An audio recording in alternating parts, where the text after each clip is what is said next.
L'année 2023 a été marquée par un fort contexte d'inadéquation des financements avec les besoins réels des associations que nous défendons. En effet, 2023 a été une année empreinte d'instabilité, notamment liée à la reprise de post-Covid, mais également à la crise géopolitique en Ukraine qui a entraîné une augmentation fulgurante des prix. Pour exemple, on a une inflation qui s'élève à 5%, euh, alors que les moyens, le taux global d'évolution des moyens alloués aux ESMS sur le secteur PA et PH s'élève à 2,29%, ce qui, une fois de plus, montre la nécessité d'une réflexion approfondie sur les modalités de financement de notre secteur.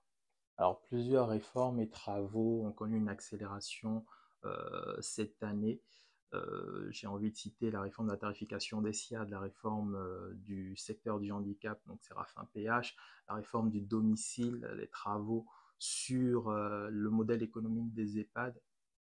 Et l'enjeu pour nous cette année, il va être d'accompagner les pouvoirs publics dans cette mutation du secteur en veillant à ce que ces chantiers ne s'éloignent pas de l'objectif premier qui est celui de la prise en compte réelle de l'intensité des besoins des personnes accompagnées.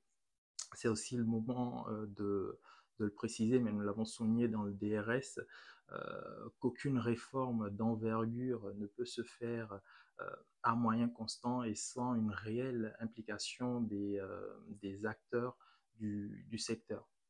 Ce n'est qu'à ce prix que nous pouvons installer un environnement propice à la fluidification des parcours, à la gestion souple indispensable, à la prise en compte des besoins des personnes vulnérables.